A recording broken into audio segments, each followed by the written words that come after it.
প্রিয় উপস্থিতি, এমন এক সময় আমরা আজকের এই প্রোগ্রামের সবাই উপস্থিত হয়েছি, যে সময় আমাদের প্রাণপ্রিয় দেশের স্বাধীনতা, সার্বভৌমত্ব, দেশের সামগ্রিক বিষয়কে একটা শাসক দল তারা একটা তলাবিহীন জুড়িতে আমাদের প্রাণপ্রিয় দেশকে রূপান্তরিত করে দিয়ে আজকে তারা আরাম আয়েসে তাদের আমাদের পার্শ্ববর্তী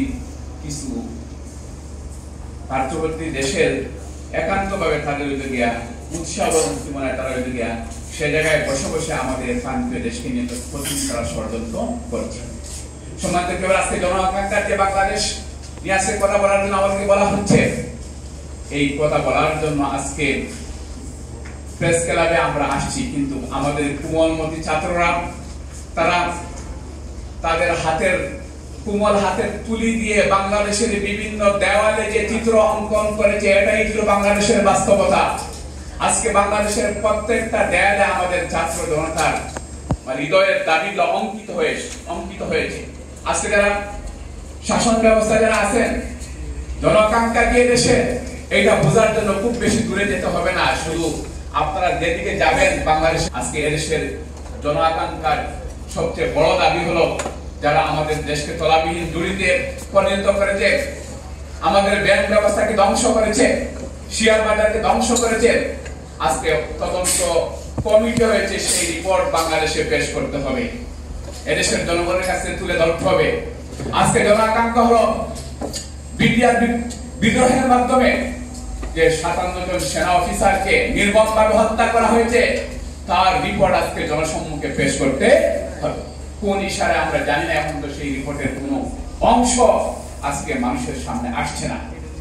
আজকে জনআকাঙ্ক্ষা হলো সাগর রুনিকে যে নির্মমভাবে পৈশাচিক চিত্রে কায়দায় হত্যা করা হয়েছে, আজকে সেই রিপোর্ট আজকে জনগণের সামনে পেশ করতে হবে, কিন্তু তাও হচ্ছে না। আজকে আমরা বিপ্লবের আজকে আমাদের গণঅভ্যুত্থানের অনেকদিন হয়ে গেল, আমরা পাচ্ছি না। আজকে জনআকাঙ্ক্ষার হলো এদেশের কার ইশারায় কেন এদেশের কোমলমতি ছাত্র জনতার বুকে গুলি চালানো হয়েছে, কে নির্দেশ দিয়েছে, কারা নির্দেশ দিয়েছে, কারা একটা মেকানিজম করেছে, আজকে তাদের চিত্র, তাদের চেহারাকে জনগণের সামনে তুলে ধরতে হবে, কিন্তু সেটা আজকে হচ্ছে না। যেভাবে হওয়ার কথা ছিল সেটা হচ্ছে না। এটা দুঃখজনক সত্য যে স্বাধীনতার জন্য আমরা দ্বিতীয় স্বাধীনতা বলছি, যেটার জন্য আমাদের 860 জন ছাত্র জনতা যারা জীবন দিয়েছেন, 30,000-এর উপরে যারা আহত হয়েছেন, আমরা জানি না 875-এর যে তালিকা হয়েছে এটা আরো বাড়বে। আমি কালকেও পঙ্গু হাসপাতাল থেকে এসেছি, কালকে মিনিমাম 5টা হাসপাতাল গেছি ঢাকায়। এই চিত্র যে আরো যে এই তালিকা যে আরো লম্বা হবে, আর বাড়বে, এবারে কোনো সন্দেহ নেই। এখনো পর্যন্ত অনেক ভাই বন্ধুরা, আমার বোনেরা এখনো তারা কি আইসিইউতে আসেন, যাদের জীবনের বিভিন্ন তারা চরম সীমানায় উপনীত হচ্ছেন, তারা যে কোনো সময় তাদের কি মৃত্যু ঘোষণা তাদের ব্যাপারে করা হবে।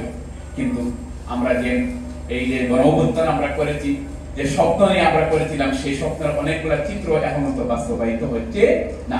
সম্মানিত প্রিয় উপস্থিতি, আজকে এই স্বাধীনতা পরবর্তী এই দেশের যে আমাদের প্রান্তীয় নেতৃবৃন্দ আজকে বলবেন, তারা ইতিমধ্যে বলছেন যে সংস্কারের কথা বলা হচ্ছে, আজকে সেই সংস্কারের কোনো লক্ষণ আমরা এখনো পর্যন্ত দেখতে পাচ্ছি না।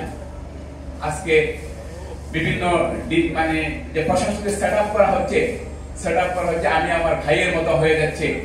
আজকে পল্টনার থানার একজনকে পাঠানো হচ্ছে শাহবাগ থানার একজনকে পাঠানো হচ্ছে রমনা থানার একজনকে পাঠানো হচ্ছে।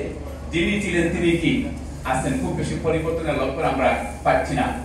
এজন্য আজকে জনআকাঙ্ক্ষা এগুলাই আজকে, যে কারণে আমাদের তরুণ ছাত্ররা আজকে জীবন দিয়েছে, তাদের উদ্দেশ্য যদি আজকে এদেশে যদি বাস্তবায়িত যদি না হয়, আজকে যদি এই স্বাধীনতার আবার যদি ব্যর্থতায় পর্যবসিত হয়, তাহলে সম্মানিত উপস্থিতি আমাদের আরো হাজারো বছরের জন্য গোলামীর জিঞ্জিরা আমাদের গলায় ঝুলবে, একেবারে কোনো সন্দেহ নাই। এই জন্য আমি